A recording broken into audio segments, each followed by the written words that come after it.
Hello and welcome to the History of the Germans, episode 213, Duping a Grand Duke, or the Awakening of Friedrich III, which is also episode 11 of season 11, The Fall and Rise of the House of Habsburg. How long can an emperor not be an emperor? The official record stands at 25 years. That's how long Friedrich III had stayed out of the core areas of the Holy Roman Empire. That meant 25 years of Imperial Diets without the presence of an emperor, 25 years of stasis on the challenges of the time, the reform of the empire, and the defense against the Ottoman expansion. But sometime in the late 1460s, the apathic emperor Friedrich III, dubbed the Imperial Arch Sleepy, awakes and does what he had never done before: something. And that something turned into a lot of things. Some related to imperial reform, but the most significant something for European history was a marriage. Well, an engagement for now, followed by a flight down the river Mosel away from the intended father of the bride. Yes, it is that famous marriage, just not in the way you may have thought it happened. But before we start, I wanted to ask you what you want for Christmas. There's so many of you who contribute to the show either financially or by telling their friends and family about the history of the Germans. And I had originally thought I would provide a regular flow of bonus episodes for you, but this was ultimately not feasible. As we moved out of the early and high Middle Ages into the late Middle Ages and the early modern period, the sheer volume of information and the quite frankly bewildering complexity of the period has made demands on my time that left no room for bonus episodes, even though you surely deserve them. So, I'm going to produce a Christmas special, and if you are a patron or a one-time donor to the show, you can choose what this Christmas special is going to be. Now, here are the options based on proposals I have received over time. First, a classic Q&A episodes where I will try to answer all your questions. Second, a travel itinerary through Germany where I give you 5 to 10 places I think you should see and there are not on the classic route. Or third, a maximum 5-minute recording of me butchering German Christmas songs. I will send you an email in the next few days from my email address historyofthegermans@gmail.com with a poll. Just click on what you prefer and I will deliver, but please don't make me sing. And if you want to participate in the poll but you've not yet signed up as a patron, you can do so at historyofthegermans.com/support as Ulrich M., Natalie W., Christopher T., Noel F. and Stepan C. have already done. And with that, back to the show. We are in the 1460s, and it is make or break time for the Emperor Friedrich III. The head of the House of Habsburg was a case of terrible miscasting. For all we know, he would have been much happier as a simple imperial prince living in his castle in Wiener Neustadt and tending to his garden and his beloved wife Eleanor. If that had been his fate, he might have ended up as Friedrich the Fruitful, last mentioned in an 1878 biography by a renowned medievalist at the University of Graz, appreciated for his tasteful late Gothic funeral monuments, his contributions to the growing of cucumbers, but otherwise completely forgotten. But that was not his destiny. Instead, the electors, believing for some reason that he was the foretold last emperor who would finally bring peace and justice to the land, if not ring in 1,000 years of bliss, and had elevated him to king of the Romans. And they were sorely disappointed. Friedrich was apathic, always looking for compromise and happy to step back his ambitions. He had kept away from the issues of the empire, not even shown himself there for 25 long years. And this long period of inertia had gained him the nickname, the Imperial Arch Sleepy. But he was also an intelligent and a genuinely serious person. We do not know whether he realized his shortcomings, but he believed profoundly in the sanctity of the office he had taken on. Even though he had neither the resources nor the charisma to enforce the imperial rights, he never abandoned them. He was, if anything, a staggeringly stubborn man, the kind of doggedly tenacious person who would let his family be bombed to smithereens in the Hofburg rather than giving up his rights to the Duchy of Austria. Before he had been elected, he had devised his personal motto, the letter A-I-E-O-U. Like his ancestor, Rudolf the Founder, who had devised his own secret script, Friedrich was into astrology, puzzles, and mysticism. So he never declared officially what this acrostic was supposed to mean, leaving everybody guessing. When he first mentioned it in his notebook in 1437, it might have meant Amor electus in justis ordinor utor, which means something like friend of the chosen and avenger of the unjust. But then he could also mean alle Ehre is ob uns, all honor is for us, or Aquila electa justa omnia vincit, the chosen and just eagle conquers all. Friedrich not only saw the empire as eternal and superior to all the other princes, he also firmly believed that the House of Austria was exceptional. He had fully bought into the Privilegium Maius, the great forgery of his ancestor, including the fake letters by Caesar and Nero that granted Austria preeminent status in the Roman Empire. He took as gospel the Austrian chronicle of the 95 rulers that had emerged around the same time as the Privilegium Maius. We talked about that in episode 204. That was a history of the land of Austria that went back to the year 1500 BC. Here we are reliably informed that this glorious land had once been founded by Hercules' son Norix and had been ruled first by Jewish patriarchs, then directly by the Roman emperors and the Babenberger dukes, before its great mission was taken up by the Habsburgs. Friedrich had the coats of arms of these 95 imaginary predecessors immortalized in stone in the courtyard of his castle at Wiener Neustadt. He confirmed the validity of the fake Privilegium Maius in his function as emperor, and he had the Babenberger Duke Leopold raised to sainthood. And somehow in his head and then in his propaganda, these two strains merged into a narrative whereby Austria was the natural inheritor of the imperial title and predestined to unite Europe. And that is what the most common interpretation of AEIOU is. Austria est imperare orbi universo, or in German, alles Erdreich ist Österreich untertan. And both of these mean all the world is subject to Austria.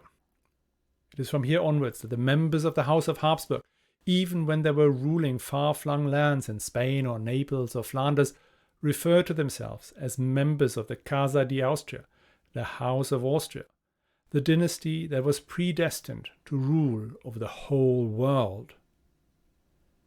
But in 1470, this idea of an all-powerful Austria was preposterous. As we heard last week, Friedrich's neighbor to the south, Matthias Hunyadi, the king of Hungary, was reorganizing his kingdom along the lines of a modern Renaissance state, complete with humanists, libraries, and a standing army. A standing army strong enough to hold back the mighty Ottoman Empire, and hence infinitely more powerful than any levy Friedrich could muster in Austria. And the man who had so often come to Friedrich's rescue, Georg of Podiebrad, the king of Bohemia, had himself come under a lot of pressure. His past as a leader of the Utraquists had finally caught up with him.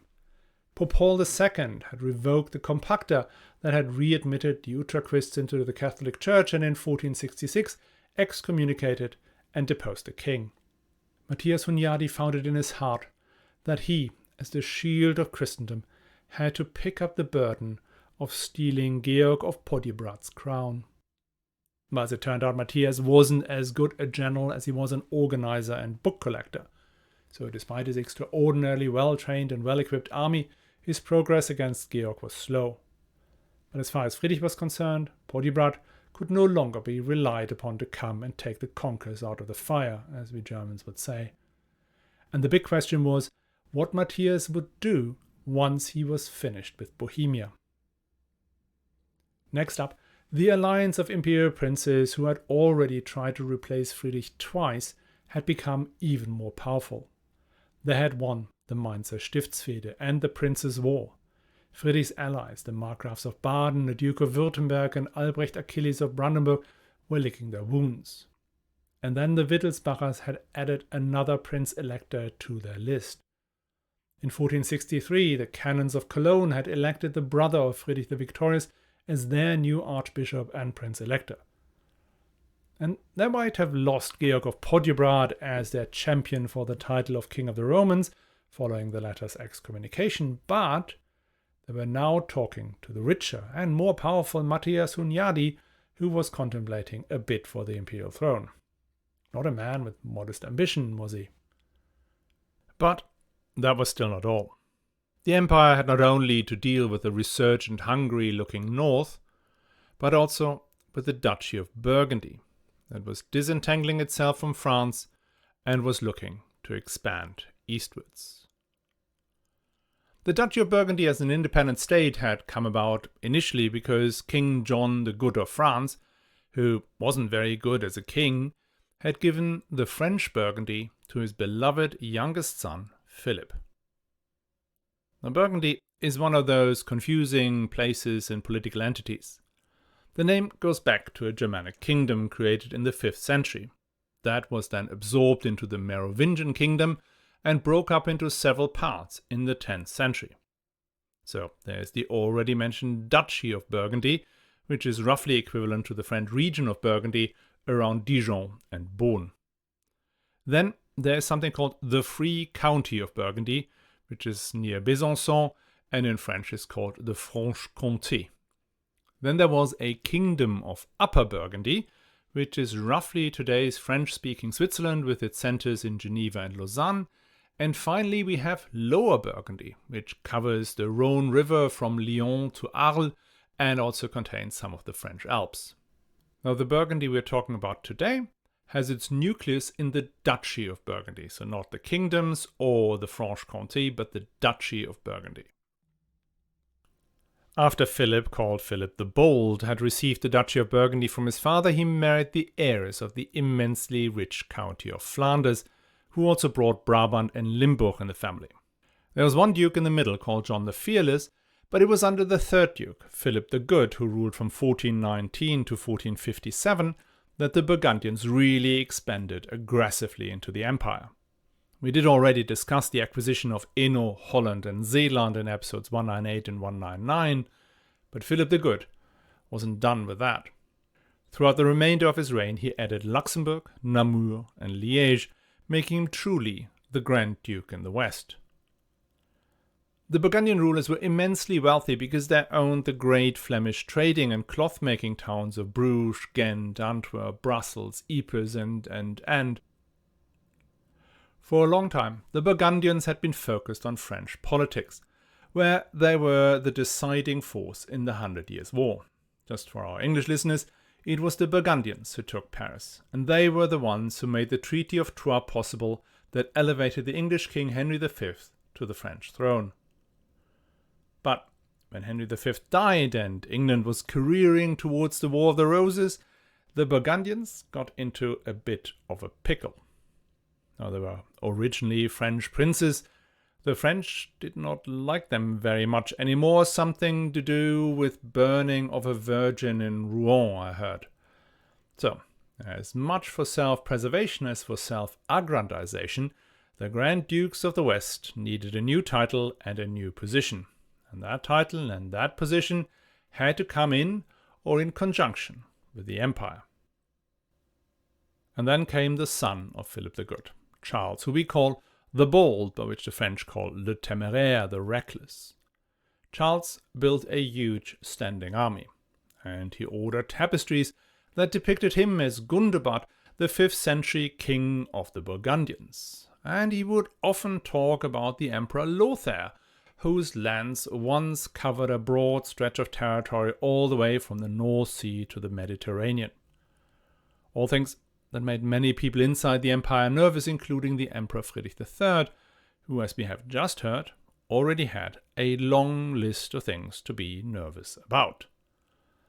He was actually so nervous he did something he had not done before, which was to do something.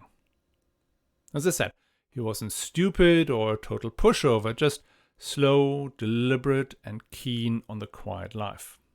But a quiet life was no longer on the cards. If he wanted to get out of this situation, and most importantly for him, preserve the honor of the House of Austria as well as that of the imperial crown, he needed to find new allies and new approaches. The first thing he did was to go to Rome and reconfirm his close relationship with the papacy, now that his friend and former Chancellor Pope Pius II was dead. What he got from this meeting with Pope Paul II, apart from promises of support and friendship, was the approval of separate bishoprics for Vienna, Wiener Neustadt, Ljubljana, and I think one more. Important steps that allowed him to deepen and consolidate his power at home. But that kind of stuff was no longer enough. The powers arrayed against him had grown far beyond that once important power base of his family. So in 1470, Friedrich III completely reversed his policy stance. It is as if he had listened to a poem by János Pannonius, the great Hungarian humanist, who wrote, "Rome was once saved by Fabius delaying, but your delays, Friedrich, have brought it to breaking. You're always consulting and never quite doing. Couldn't you act for once and stop all that chewing? Or hearken to Saturn, the most frozen of stars? Far better if emperors were guided by Mars." Credit goes to Martin Rady for that brilliant translation. After 25 years of not setting foot into the empire or calling diets and assemblies, and eternal dithering and debating and delaying, Friedrich III took off his Imperial Arch Sleepy head. The solution to his problems lay in the empire. If he could only harness the power of the imperial princes in the defense of his homelands, well then he may be able to face off against Matthias Hunyadi and all these other ones. And how can he get that done? Well, one thing that would definitely help would be delivering on imperial reform. In 1467, he issued another common peace, this time including an outright ban on feuding. Anyone pursuing a feud without authorization was guilty not just of a breach of an imperial order, but he was guilty of lèse-majesté. Lèse-majesté had only one sanction: death. Now, that was significant in two ways. First, the concept of lèse-majesté is part of Roman law, the famous laws of Justinian, which granted the emperor, in essence, absolute power over legislation, jurisdiction, and execution. These powers have been circulating and have been claimed by the emperor since Barbarossa. We discussed them extensively in episode 55, but that was 3.5 years ago in podcast time and 300 years in actual history time.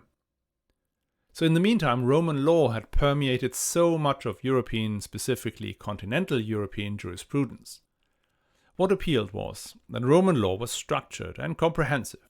Justinian had made sure that his great opus had an inherent logic, where each element connected with the other in the creation of one coherent legal philosophy, the exact opposite of the Germanic law, which was built on tradition and precedent. It was Roman law that was taught at the universities across Europe, making sure that lawyers from different legal traditions and speaking different languages could still understand what each other meant, negotiate agreements, and argue cases before each other's courts. And it was immensely popular with the kings and princes as it cut through the messy set of ancient rights and privileges, the estates and other representative bodies that pointed to tradition and long practice to hem in the ruler. So whether it was the Renaissance states in Italy, the grand kingdoms of France and Hungary, or the German territorial princes, everyone was busy implementing Roman law principles.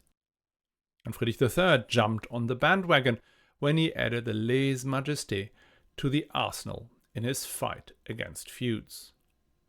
And he did actually implement these rules, at least to the extent he was able to.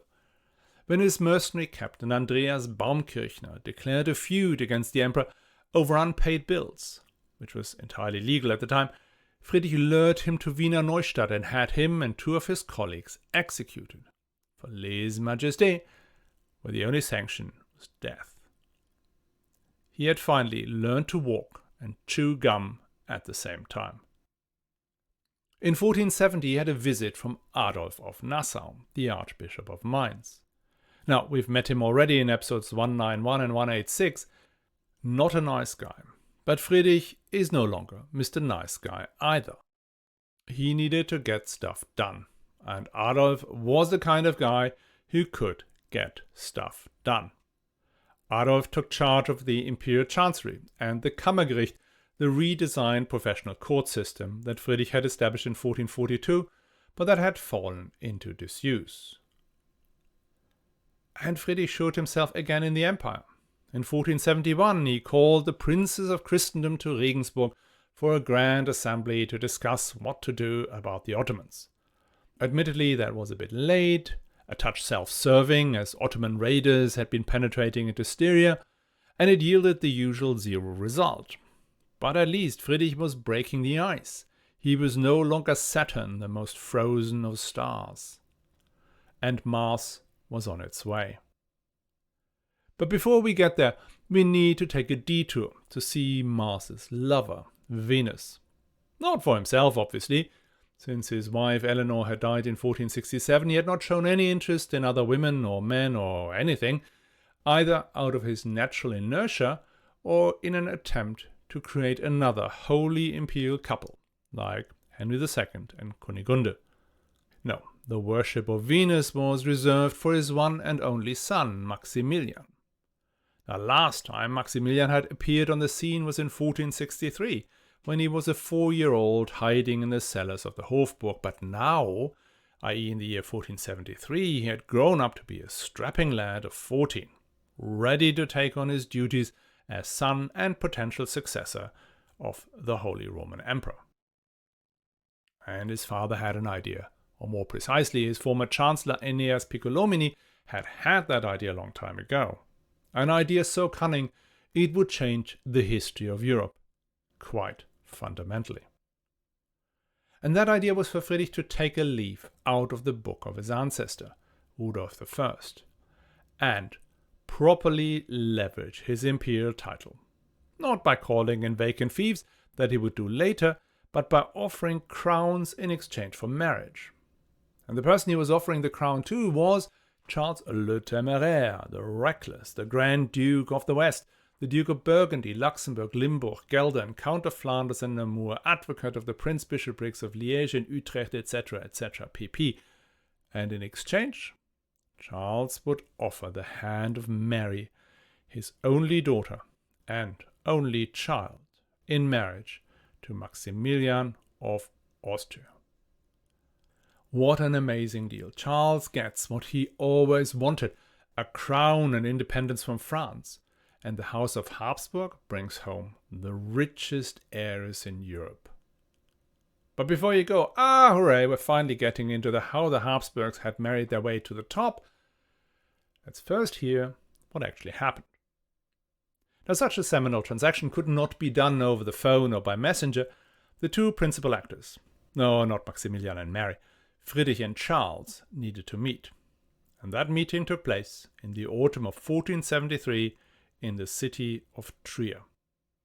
Friedrich had come with an entourage of imperial princes, his son Maximilian obviously, but also several prince-electors, in total about 2,000 men.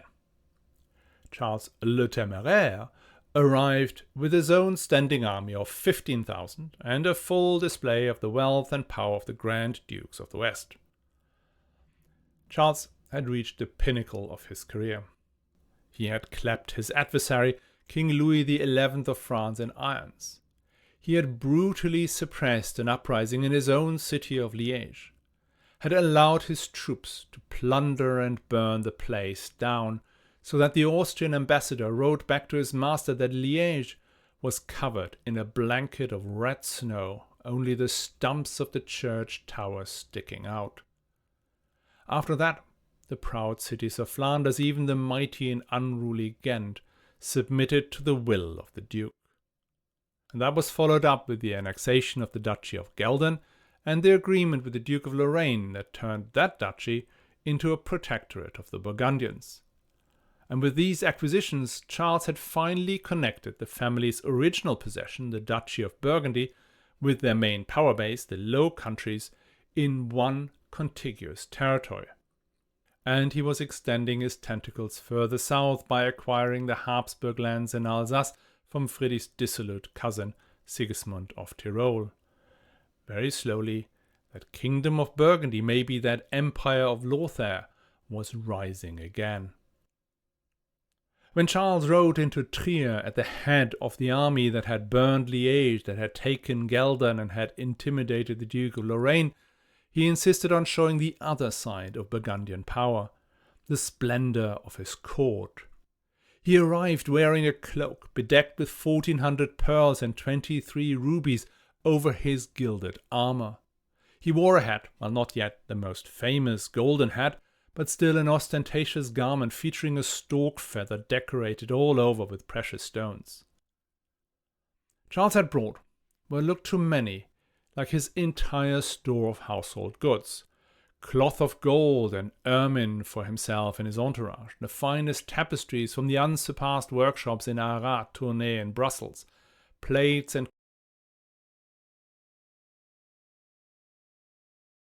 cups made from gold and silver, the most dazzling armor from Milan, manuscripts lavishly decorated by the Limburg brothers, and travel altars by Jan van Eyck and Roger van der Weyden, and whatever bling there was. Charles had it, and lots of it, and he was flaunting it. The contrast to the austere and in comparison completely penniless emperor was stark. And what made the whole thing even more awkward was that Friedrich as the king and emperor ranked far above a mere duke, even one who had more land, more soldiers, and a lot more money than he had. So the first few days were taken up with questions of etiquette about, who was walking before who was sitting next to who, etc., etc. Only once that had been settled, negotiations could begin for real.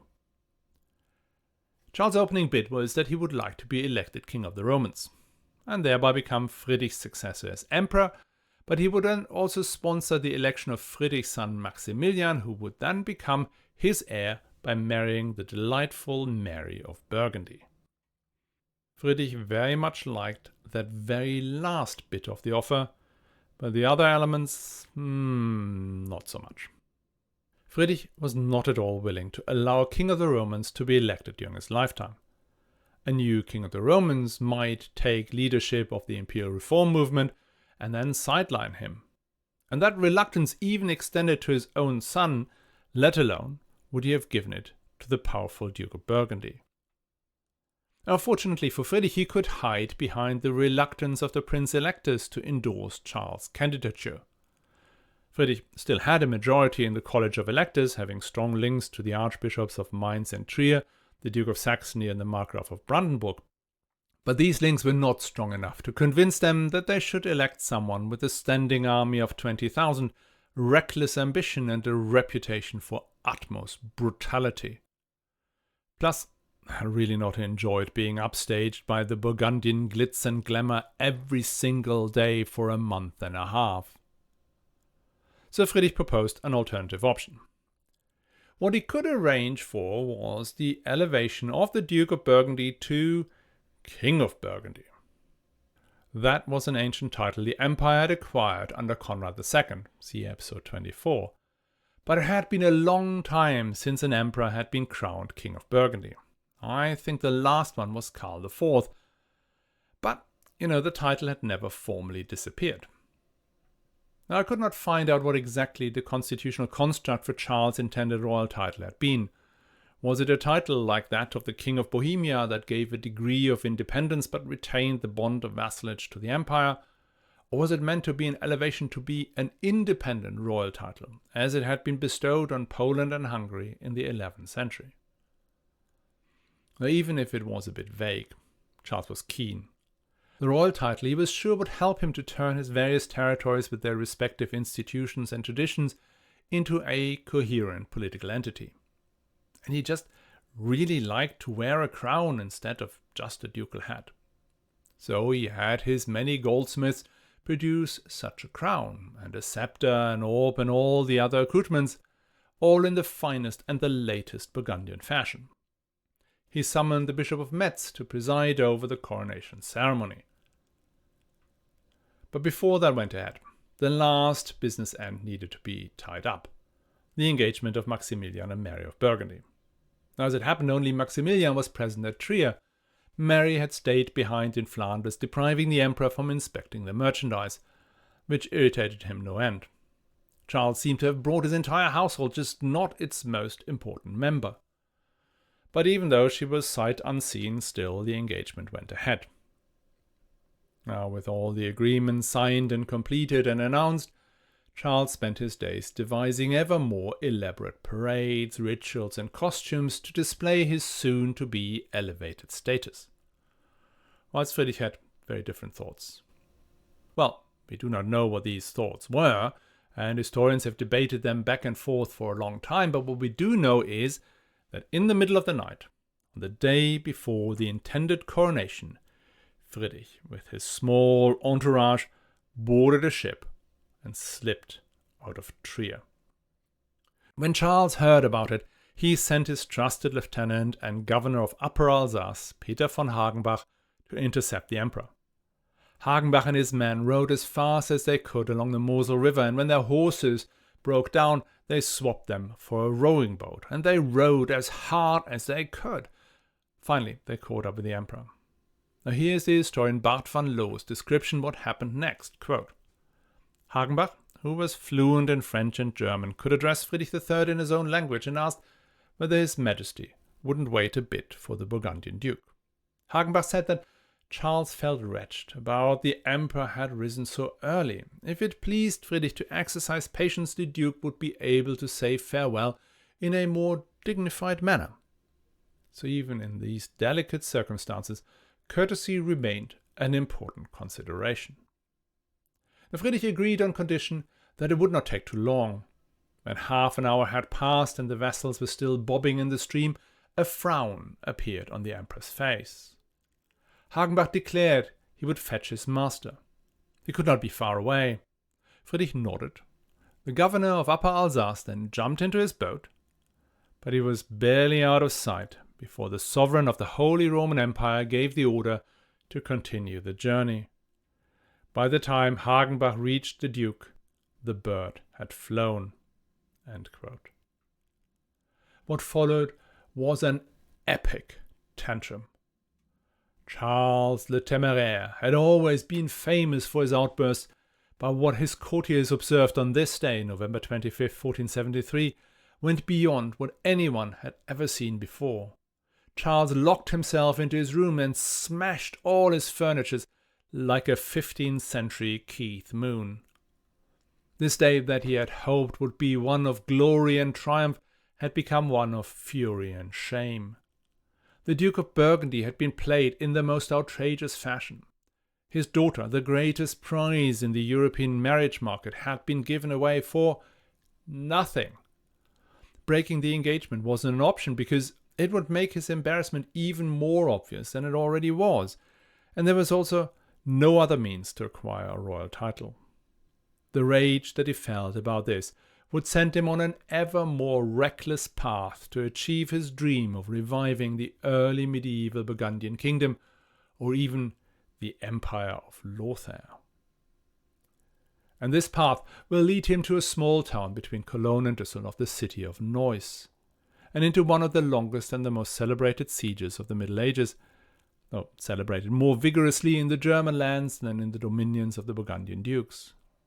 But this story and how that elevated both the sense of unity amongst the subjects of the empire and the emperor himself is what we will look at next week. I hope you will join us again, and if you feel the weight of a golden head compressing your neck, or you get tired of your thousands of pearls sewn into your ermine coat, you could augment your splendor by donating your fellow listeners a few more weeks of advertising-free listening to the history of the Germans. You know where to go, you know what to do.